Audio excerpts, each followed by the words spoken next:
خسته نباشید. ممنون. نظر تو در مورد نسل زدید چنه؟ چرا شما این نسل زدید توجهی ندارن و تو مخصوصا این خدای نکرده نسل زدید بعضی موقع حالا بی‌احترامی یا چیزی ازش ببینید؟ چرا؟ دلیل چنه از دید شما؟ نسل جدید آقای محترم جوونن حالا امروز طوری وابیه که مثلا مردم به ماشین و به موتور و به این وسیله که ایران یه تندروی دارن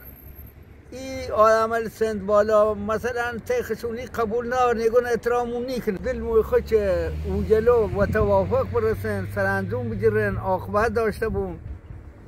یا عاقبتی درست. نه نظرت اینه که این نسل جوان به ماشین موتور تند ایران و شویین گوش نیکنن؟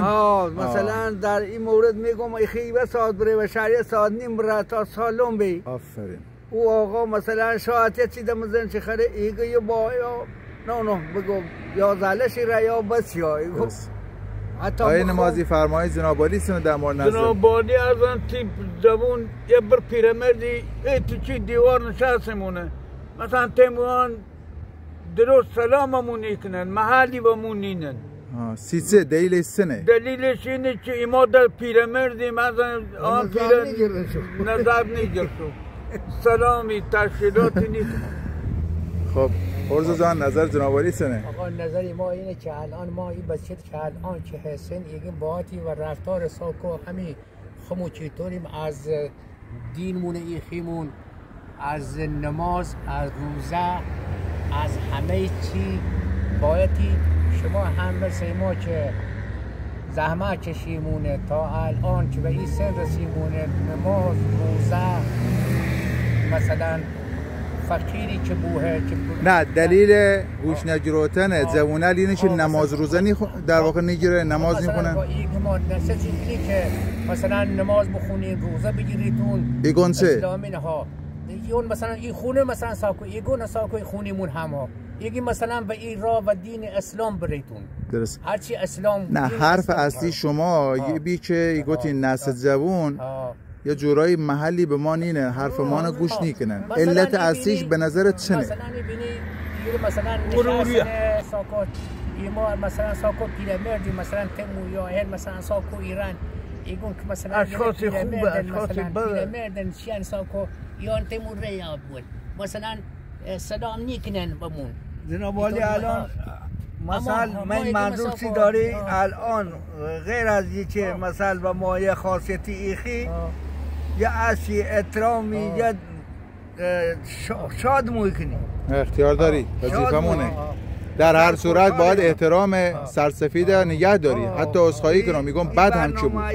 موی سفید قابل احترامه مثلا جناب عالی یه قلبی ما انگار بکن اختیار داری انده خو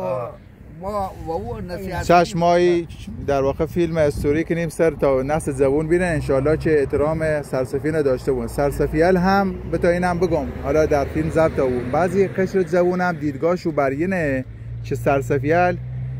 دیدگاهشو با ما فرقی کنه یعنی مثلا شرایط ایمان درش نیکنه او زمان شرایط اقتصادی شما شرایط ازدواج شما شرایط دیدگاهی شما فرقشه قبول دارم یه جالی تندروی و غروری نسل جوان دارن اما حقیقت شبخی یه جورایی گون شرایط ما اصلا شما یه زمانی در سن 20 سالگی شاید ازدواجی کردین ولی الان جوون 30 سال 40 سال شرایط ازدواج براش مهیا نی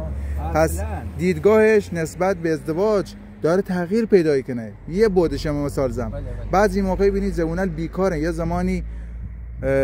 درست الان زمینال فعالن آب داخل زمین رسی ولی شرایط اقتصادی و شرایط کاری جوونال فرام نی از او بابت هم ایترین بگیم نگرانه و ناراحتن و فکره خیلی مالی دست اون چینی گیره الان یه هونه بخون بسازن هونه کو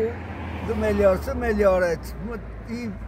شرایط هم دست بیش روی قبول نیکنه سیسه قبول نیکن دوارال سیچه هونه باسی جساران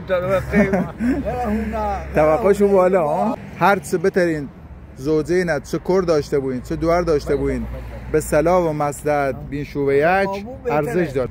شما راهکار تو چنه که مثلا فرض کن دختری فرض کن یخیم برین خواستگاری یه دوری چه و بچه توی آقا ماشی باید داشته بود کار باید داشته هونه هم داشته بود ولی بچه توی یه کار به خصوص داره یه پسنداز داره برای شروع زندگی خوب راهکار تو دمونه جناب عالی گمون آناری عرض خدمتت کنم اگر صلاح بینیم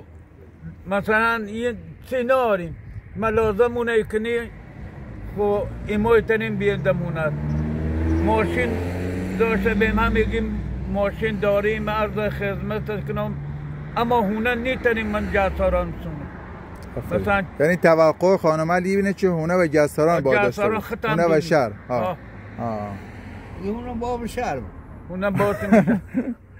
خب شو بگیم آقا چند سالی چه بود بعد پس اندازی که رینه دیدن گوش نکره نه آقا انشاءالله تن تو سلامت و اجازه بین ما فیلم تو نیخین داخل فضای مجازی استفاده کنیم قربان برم